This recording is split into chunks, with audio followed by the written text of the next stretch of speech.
간증하는 소리를 들었는데요. 간증하는 얘기를 들었는데 이런 얘기 같아요. 찬송가는요. 6절, 7절 있는 찬송도 있어요. 우리가 보통 부르면 한 3절이면 딱이에요. 근데 6절, 7절 부르려면 따분해야 하네요. 솔직히. 왜냐 찬송가는 길어. 7절까지 있어. 애국가는 4절까지 있는데. 그러면 영원토록 그 하나님의 나라에서 찬양하고 예배하는 그러한 삶이 영원토록 있을 때인데 그 나라에 가서 영원토록 찬송만 부른다면 어떻겠어요? 신나겠어요? 우리 죄송합니다. 우리 양 권사님은 흥이 많으셔서 신나실 거예요. 그러면 죄송합니다. 우리 이남수 권사님은 조용하시는 분이에요.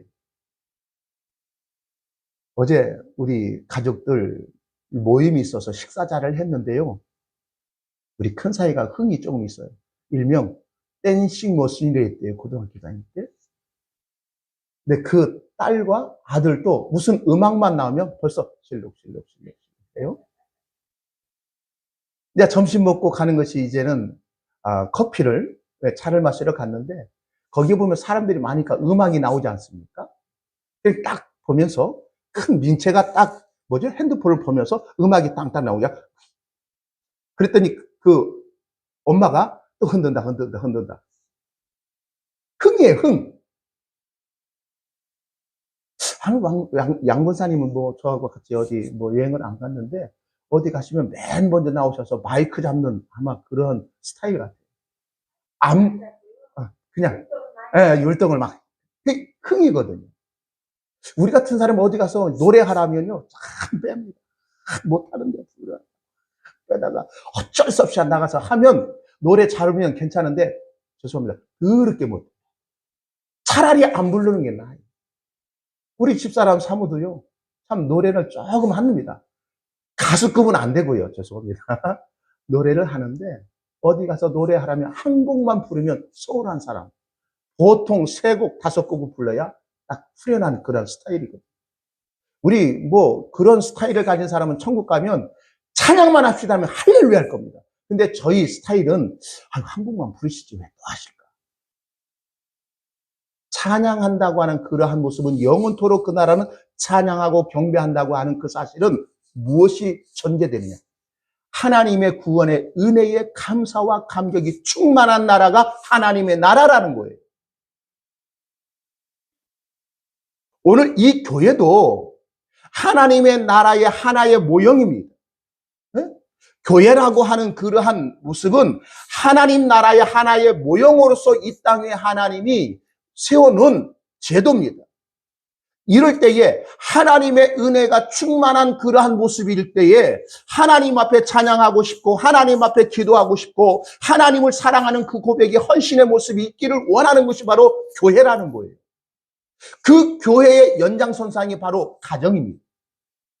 가정은 하나님 나라의 하나의 모형이에요. 에덴 동산에서 가정을 세우셨죠. 남자와 여자, 이게 가정을 세운 겁니다. 이게 천국이라고 하는 모형의 하나의 가정을 세웠는데 죄가 없을 때 언제든지 하나님의 임재하심 속에 그 하나님을 찬양했고 그 하나님을 예배했던 것이 바로 에덴 동산이라는 거예요. 근데 그 은혜가 싹 빠지죠. 무엇이 들어와서? 죄라는 놈이 들어와서 은혜가 빠지니까 하나님께서 하와에게 야, 내가 너에게 따먹지 말라는 왜 선악을 알게 죄송합니다.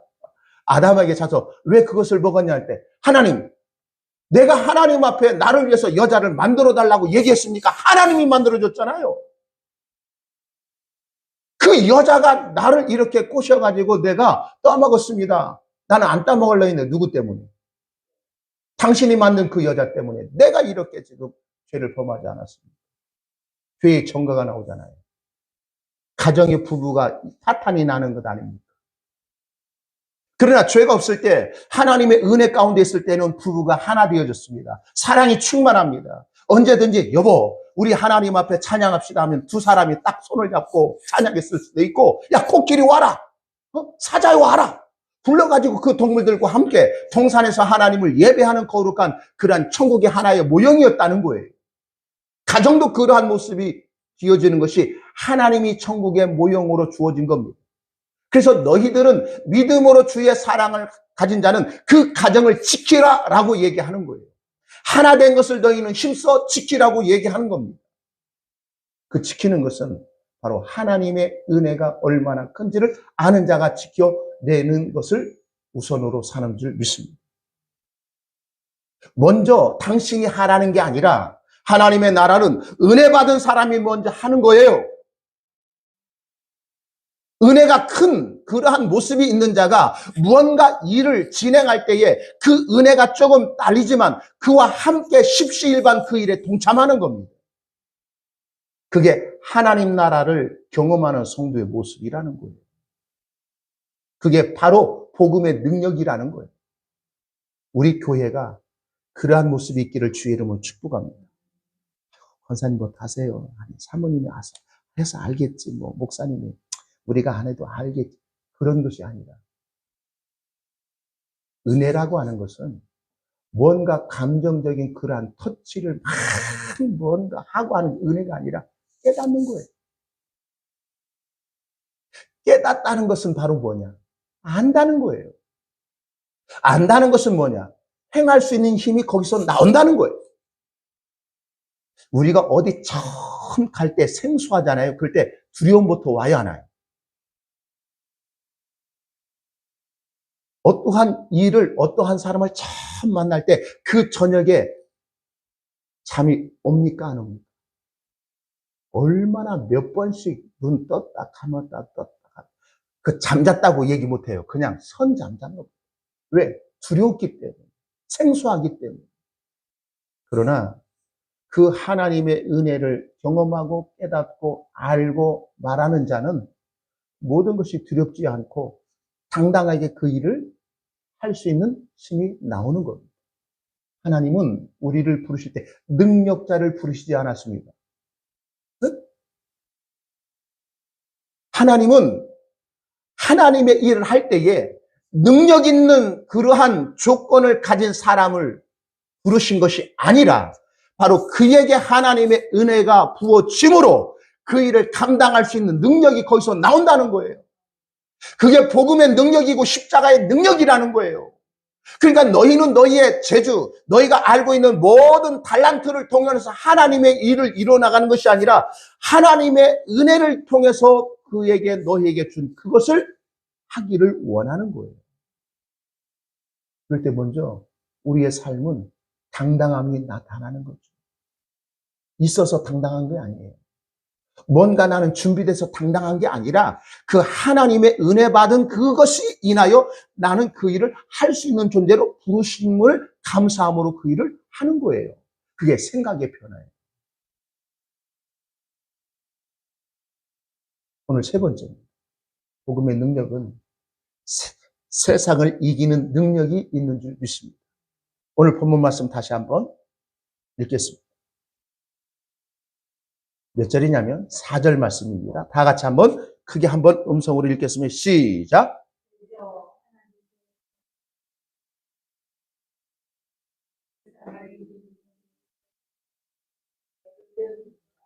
대저 하나님께로서 난 자마다 무엇을 이긴대요? 세상을 이긴다겠죠. 그러면 우리 권사님들, 성도님들이요. 우리는 세상으로부터 난 자입니까? 하나님께로서 난 자입니까? 하나님께로서 났다는 것은 전혀 이 세상의 차원의 것이 아닌 전혀 새로운 차원으로 태어난 거죠. 할렐루야. 이게 새 창조라고 그래요.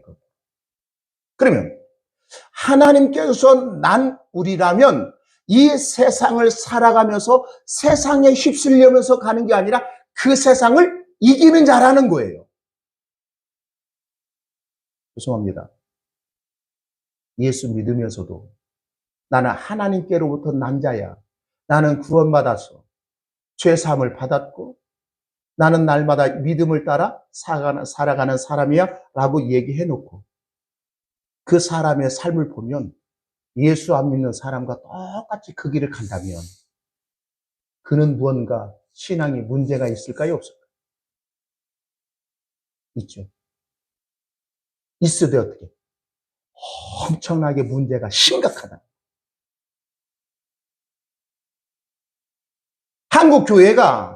한국 교회 성도들이요, 영적인 문둥병자들이 너무나 많아요.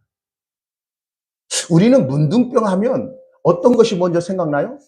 온몸이 그냥 고루고루 막 살이 썩어가고 막 하는 거, 그것만 우리가 문둥병의 가장 심각한 것은요, 자기가 지금 아프고 고통당하는 사실을 모른다는 거예요.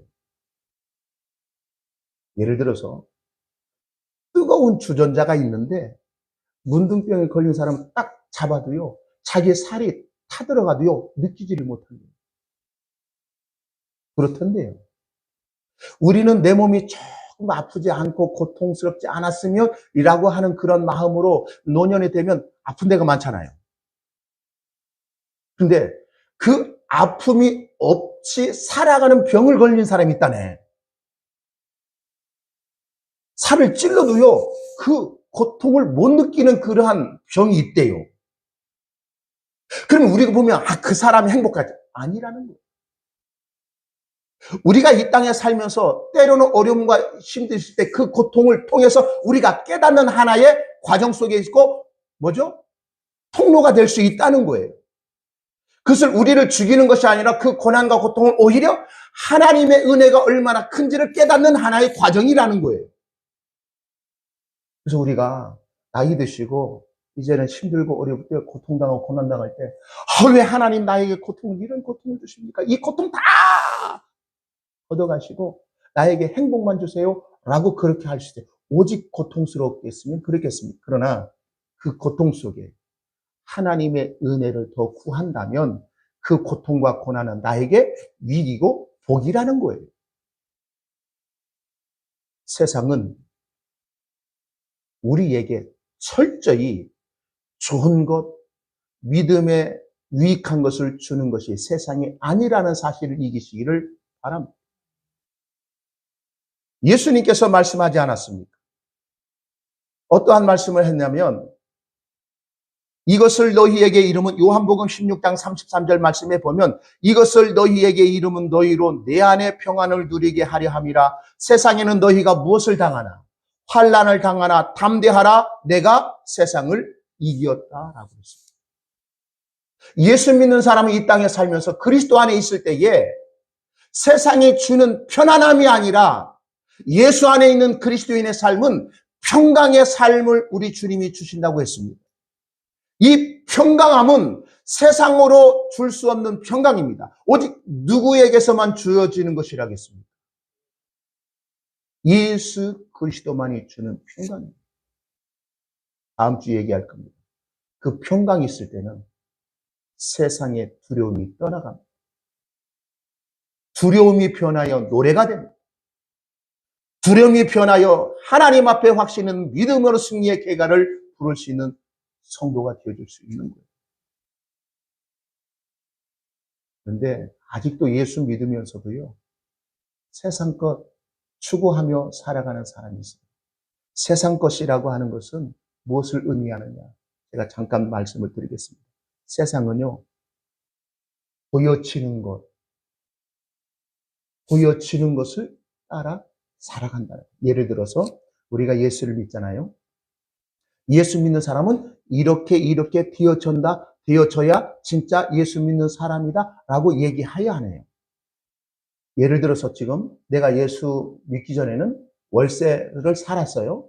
근데 예수를 잘 믿으면 월세 사는 사람이 이제는 내 집을 장만하고 살아가야 그게 진짜 예수 잘 믿는다라고 얘기하는 사람이 있어요, 없어요? 있죠? 그리고 나는 어느 회사든지 이제는 가게에서 점원으로 시작했지만 처음에는 이제는 예수를 잘 믿으면 이제는 점원이 변하여 무엇이 되어져야 한다고? 사장님이 되어져야 한다. 대표 정도는 들어야 진짜 우리는 예수를 잘 믿는 사람이라고 얘기한다는 거예요. 이게 보여지는 거라는 거예요. 그것을 저는 상급론이라고 얘기해요. 그래야 예수 잘 믿는 믿음의 삶이라고. 아니에요. 제가 누누이 얘기합니다. 예수님이 이 땅 위에 우리에게 오셔서 세상의 성공을 주러 이 땅에 오신 것이 아니에요. 예수님이 이 땅에 오셔서 돈이 없는 가난한 사람을 부자 되게 만들어 주시려고 이 땅에 오신 거 아니라는 거예요. 사단은 그에게, 자기를 추종하는 자에게 세상에서 가장 돈 많은 부자로 만들 수 있는 그러한 능력이 있다는 거예요. 근데 우리 주님은 그걸 주지 않았습니다. 오직 주님은 우리에게 이 세상에 줄 수 있는 평강을 주시기 위해서 이 땅에 오셨다는 거예요. 그 평강은 따는 겁니다. 죄로부터의 자유함입니다. 하나님의 저주의 심판 앞에서 언제든지 마음의 평강을 누리는 믿음의 확신이 참된 평안인 줄 믿습니다. 그 평강을 주시기 이 땅에 오신 거예요. 이러한 믿음이 있는 자는 세상의 어떠한 유혹 속에서도 이겨내는 줄 믿습니다. 이게 바로 세상을 이긴 이김인데, 이 이김은 누구의 믿음이다? 우리의 믿음이라는 거예요. 묻겠습니다. 우리 권사님들, 성도님들, 나에게는 진짜 믿음이 있습니까? 없습니까?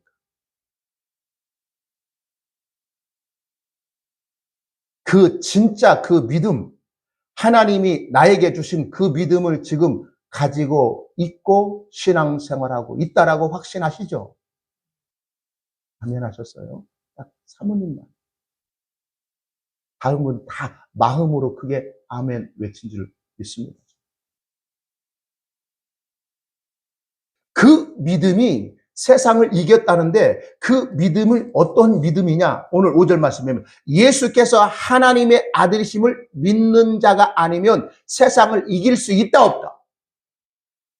그러면 우리가 가진 그 믿음은 예수님이 하나님의 아들로 곧 그리스도 메시아인 것을 믿는 자는 무엇을 이긴다고요? 사단마귀가 아니라 세상을 이기는 자라는 거예요. 이게 복음의 능력이고 십자가의 능력입니다. 그 믿음을 나에게 주신 것을 주 하나님 앞에 감사가 넘쳐나기를 주의 이름으로 축복합니다. 세상은 예수 믿으면 잘 돼야지, 예수 믿어야 힘이 되어지고, 예수 믿어야 성공해야, 우리가 예수 안 믿는 사람이 나처럼 예수 믿어봐, 또 당신도 잘 돼, 이렇게 말하고 가르치는 것이 바로 사단마귀의 유혹이고 시험입니다. 예수님께서 마태복음 4장에 보면 그 광야, 성령이 이끌려 광야에 가서 40일 동안 금식하며 기도했죠. 근데 시험하는 자가 찾아오죠. 그 시험하는 자가 누구죠? 마귀라고 하고 사단이라는 놈이 찾아와서 굶주렸을 때 가장 먼저 육신적인 것이 추구하는 것이 뭐예요? 떡의 문제, 먹는 거. 그렇죠? 네가 만일 하나님의 아들이거든. 그 예수님이 진짜 이 땅에 하나님의 아들로 오셨죠. 근데 거기에 만일 내가 하나님의 아들인 걸 네가 믿으면 너를 위해서 돌들을 명하여 떡덩이가 되게 해서 먹으라는 거예요. 그럼 결국 그 자기의 배고픔을 위해서 하나님의 능력을, 하나님의 아들의 그것을 사용하라고 얘기해야 하네요. 맞죠? 그런데 하나님의 아들로서 이 땅에 오신 예수님은 철저히 누구의 뜻을 이루려고 이 땅에 오셨어요? 물론 우리가 배고프면 능력이 있으면 그렇게 예수의 이름으로 돌 들으면 맛있는 떡이 될지어다, 이거 떡을 먹었다 해서 그 큰 죄는 아니잖아요. 근데 예수님은 철저히 낮아지셨어요. 하나님과 동등됨을 가지셨지만 이 땅에 오실 때에 모든 권위를 누구에게 맡기시고 오신 거예요? 아버지께. 그래서 예수님은 누구의 뜻만 행하기 위해서 이 땅에 오신 거예요? 아버지의 뜻. 자기의 원하는 것을 얻어내려고 이 땅에 오신 게 아니에요. 그게 메시아 그리스도의 삶인 거예요.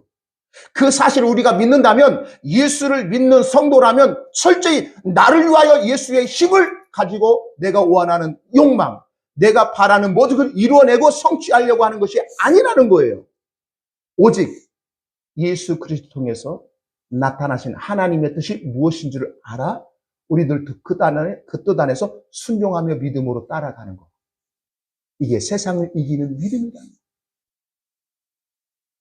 우리는 이겨놓고 싸우는 사람입니다. 이길 것이 아니라 이겨놓고 싸우는 사람들이에요. 그러면 그 싸움은 쉬워요, 어려워요? 우리는 어떤 시합할 때 누가 이길지를 모르잖아요. 근데 그 싸움에서 내가 확실하게 이겨놓는 그러한 게임이라면, 그러한 싸움이라면 싸움할 만해야 해요. 왜요? 내가 분명히 그 결과는 누가 이긴다? 내가 이긴다. 우리의 싸움이 그렇다니까요. 너희가 세상에서 환난을 당하라 담대하라 내가 세상을 이겼다라고 선언하시잖아요. 선언하신 그분이 믿음을 따라 살아가는 그러한 성도의 삶을 실패의 삶이 아니라 승리의 삶을 살게 하시겠다는 거예요. 그게 바로 복음의 능력, 믿음의 능력, 십자가의 능력이라는 거예요. 세상은 예수를 십자가에 못 박이면 이기는 줄 알았어요, 사단 마귀는. 근데 하나님은 그 십자가에 못 박아 죽인 하나님의 아들이신 예수가 다시 살아났잖아요. 그래서 우리가 이 세상을 살아갈 때에 예수 믿는 사람이 힘이 없어 지는 게 아니라 져주는 거예요. 그 예화를 제가 얘기하거든요. 아빠하고 아들이나 딸이나 딱 팔씨름을 하잖아요. 대부분 진짜 자식을 사랑하는 그 부모나 아빠나 엄마는 팔씨름에서 그 아들, 딸 이기는 부모가 있어요, 없어요? 어? 없죠. 왜 져주죠? 힘이 없어서요? 네. 그 아들, 딸의 사기를 복돋아주려고. 근데 조금 그 아빠가 심술게 주면 에라 해가지고 이기는 그래. 그러면 그 아들이요 엉엉 울어요. 자기 딴에는 이길 것 같아. 그러니까 한번 붙자는 거예요. 근데 그걸 사기를 꺾으려고 그냥 이기잖아요. 그런 대부분의 부모는 져줍니다. 힘이 없어서 져주는 게 아니라 그냥 그를 사랑하기 때문에 져주는 거예요. 우리도 세상에서 성공하고 싶지 않은 사람 없습니다. 세상에 돈 많이 벌어가지고 떵떵거리고 살고 싶은 그런 욕망이 없는 그리스도는 없습니다. 그러나 우리는 그것이 우리의 삶의 목적이 아닙니다.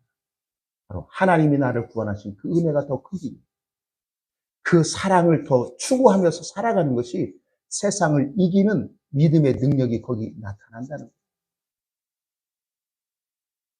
그래서 우리는 예수 안 믿는 사람이 내 것을 뺏어가려면 그냥 주고 뺏기는 거예요. 왜요? 힘이 없어서요? 그게 우리가 세상을 이기는 믿음을 가진 자의 모습인 것을 믿기 때문에 그래요. 예수님이 십자가에 고난당할 때 능력이 없어서 힘이 없어서 그렇게 맞으셨습니까? 네가 메시아라면 눈을 가리고 뺨을 때리잖아요. 진짜 네가 신의 아들이라면 뺨 때린 놈을 한번 많은 군중 가운데 한번 찾아내라는 거예요. 근데 예수님이 그걸 모르겠어요? 근데 그러한 수모 속에서도 예수님이 다 당하신 것은 능력이 없고 빽이 없고 힘이 없으신 게 아니라 하나님의 그 궁일하신 그 사랑이 그 모든 것을 이기게 했다는 거예요. 그게 세상을 이기는 믿음이라는 거예요.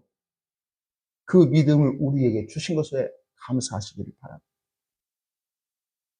나에게 해코지하고 나에게 잘못된 말을 거짓을 퍼뜨리는 그 사람에게 당장 찾아가서 모가지 잡고 흔들 수도 있어요. 그러나 그것을 하지 아니한 것은 내 주님이 나를 향하여 하신 그 행위를 우리가 알기 때문에 그래요. 내가 예수를 향하여 못 박은 자고 내가 예수를 향하여 비난의 자인 것을 우리는 알고 그 하나님의 그 은혜, 그 사랑이 나를 살리게 하셨다라고 한다면 그 사랑의 그 믿음으로 그 모든 사람을 용납할 수 있는 그 자리에 설 수 있다는 거예요. 그게 믿음이 세상을 이기는 거예요. 스데반이 주의 복음 전하다가 억울하게 잡혀가지고 지금으로 말하면 재판하는 겁니다. 공산주의 같은 인민재판하는 거죠. 그게 잘못되지 않은 것을 가짜를 딱 세워놓고 거짓 증인을 세워놓고 그가 그렇다. 그때 그 모습을 예수님이 하나님의 보좌 우편에 딱 앉으셨다가 벌떡 일어나셨다라고 사도행전이 얘기하잖아요. 그러면 스데반이 죽일 놈이 아니라 스데반을 죽이려고 하는 그 사람이 죽일 놈들이죠. 그러면 하나님의 보좌 우편에 앉았다는 건 모든 권세를 가진 분이 바로 예수 그리스도죠. 그러면 야, 첫 번째 천사 빨리 가서 도와줘 라고 하면 그 천사가 왜 가가지고 스데반이 죽지 아니할 수 있도록 뭐죠? 보호할 수 있어요, 없어요? 보호할 수 있잖아요. 근데 보좌에 앉았다 벌떡 일어났고 스데반이 죽어가는 그 모습을 예수님이 지켜보고 있다는 거예요. 우리 같으면 그러한 능력이 있다면 보호하겠어요? 죽어가는 것을 그냥 지켜보겠어요? 우리 같으면, 나 같으면 지켜보는 게 아니에요. 죽지 아니하도록 어떠한 조치를 취할 것. 근데 우리 주님이 똑바로 스데반이 죽는 모습을 보셨어요. 왜? 세상에서 믿음으로 세상을 이기는 자는 자기를 억울하게 죽는 자리에 몰아넣는 그 사람을 향하여 아버지여 저들의 죄를 알지 못하니 저들의 죄를 사하여 주옵소서라고 기도하는 것이 세상을 이기는 믿음이라는 거예요. 예수님이 그러한 삶을 사셨잖아요. 아버지여 저들의 죄를 사하여 주옵소서라고 십자가의 고통 가운데 외치셨지 않습니까?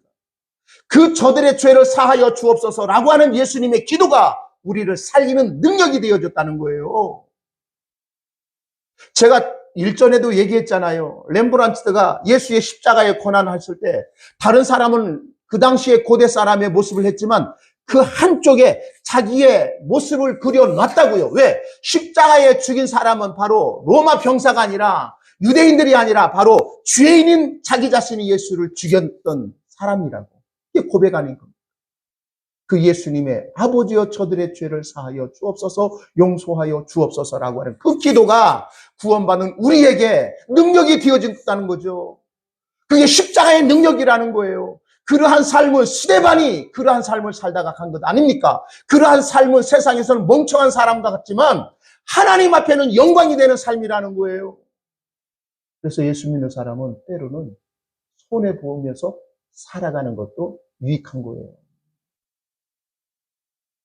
그런데 내 것 하나 조그마한 거 잃었다고 해서 얼마나 원통하면서 그렇게 울고불고 합니까?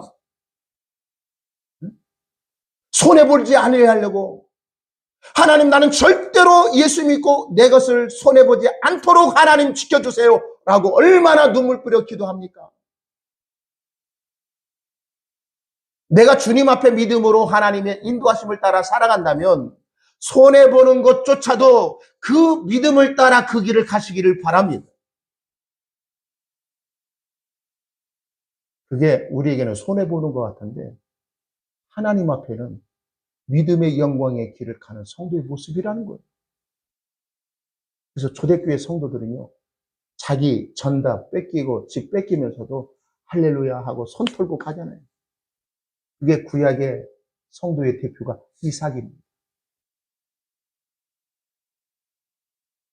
묵동에게 있어서 가장 중요한 것은 우물입니다. 우물을 딱 파놓으면 그것도 하나님의 은혜죠. 이삭이 가가지고 야 여기 한번 파보자 하면 파는 쪽쪽마다 우물이 나오네. 근데 그랄 사람들 아비멜렉이라고 하는 그런 블레셋 사람들은 파도 안 나와. 이거나 마찬가지예요. 같은 장소에서 낚시를 하잖아요. 바다 낚시를 하면 어떤 사람 딱 넣으면 그냥 물고기가 와. 바로 옆에 있는 사람 넣어도 안 나와. 그 사람만 딱 집어넣으면 나와. 근데 자리를 바꿨죠. 자리 바꿔서 딱 하면 이 자리가 나올 자리인데 안 나오고 안 나왔던 자리가 또 나와. 그럼 화가 엄청납니까? 엄청나죠? 마찬가지로 이삭이 그렇다는 거예요. 그러니까 그 사람들이 쎄마가지고 이삭이 판 그 우물을 우리 땅이다 우리 것이다 라고 뺐으면 아 그래 너희나 가자 하고 또 다른 데 가요. 다른 데서 파니까 또 우물이 나오네. 그 세 차례나 하잖아요. 그럴 때에 그들이 이삭과 협약을 맺어요. 우리와 너희가 싸우지 말자. 그게 부엘사바. 언약의 맹세. 화친하자. 그게 바로 예수 그리스도의 십자가의 은혜가 있다는 거예요. 복음이 거기에 담겼다는 거예요. 지는 것 같은데 뺏기는 것 같은 결국은 하나님이 승리의 자리로 세우시겠다는 거예요. 예수 십자가가 세상에 힘이 없는 자의 대명사로 세워진 자리지만 그 십자가 자리가 영광의 자리고 부활의 자리고 하나님께 영광을 돌리는 승리의 자리가 십자가의 자리 아닙니까? 저는 말하고 싶어요. 예수 믿는 사람들, 예수 믿는 믿음 때문에 때로는 손해보는 것도 손해가 아니라 내 신앙에 이익을 위한 그러한 손해가 지어질 수 있는 자리가 될 수 있다. 그래서 그 손해가 오히려 우리에게는 감사가 터져나오는 그러한 모습이 있기를 주의 이름으로 축복합니다. 나를 믿습니다. 세상은 믿지 못하도록 우리의 마음을 혼탁하게. 지금 일전에 지금 정명석이라고 나오죠. 정명석이 나옵니다. 나는 신이다라고 하는 다큐멘터리에 나왔다는데 대단하답니다. 근데 거기에 나온 사람이 뭘 얘기하냐. 왜 당신은 그 정명석에서 거의 한 30년 동안 헌신했대요. 근데 잘못됐다는 것을 알면서도 빠져나오려고 본분을 주면 대부분의 사람이 어떤 생각을 하냐. 정명석이 진짜 메시아 그리스도라면 우리는 그 정명석을 배신하면 누가 되냐? 가룟 유다가 된다라는 그러한 두려움이 있대요. 그래서 못 빠져나온다. 30년 동안 그 정명석 밑에서 헌신했던, 지금으로 말하면 개고생하고 거지로 살았던 그러한 삶을 사셨던 그분이 얘기하는 거예요. 자기도 그런 마음 들었대요. 진짜 정명석이 메시아면 어떨까? 메시아를 배신했던 자가 바로 누구예요? 가룟 유다죠. 가룟 유다는 심판받아 지옥 백성 된 거 아닙니까? 자기가 그런 사람이 되지 않을까 해서 두려웠다는 거예요. 그래서 우리 외국인들은요, 숫자 보면 13일에 금요일이 있죠. 13을 가장 싫어한대요. 왜? 예수님의 제자 중에 13번째가 바로 가룟 유다래요. 12명과 예수님 하나, 13명. 그 마지막이 누구요? 가룟 유다 13번째. 그것도 금요일이 가장 싫어합니다. 그래서 13일에 금요일 들어오는 날은요, 외국인들은 뭐죠? 두려움이 있대. 그런 거. 그것 때문에 못 빠져나온대요. 봐보세요. 세상은 믿지 못하도록 그 마음을 혼비케 하여 예수 그리스도가 하나님의 아들이심을 믿지 못하게 방해하고 있다는 거예요. 그런데 우리는 그 혼미한 마음이 아니라 생명의 빛을 우리에게 주심으로 예수가 하나님의 아들이심을 믿죠. 그 믿음이 세상을 이기게 하는 능력이 되는 줄 믿습니다. 그 믿음을 주신 그 하나님 앞에 감사와 그 은혜 앞에 영광을 돌리기를 힘쓰는 주의 거룩한 백성이 되기를 주의 이름으로 축복합니다. 기도합니다.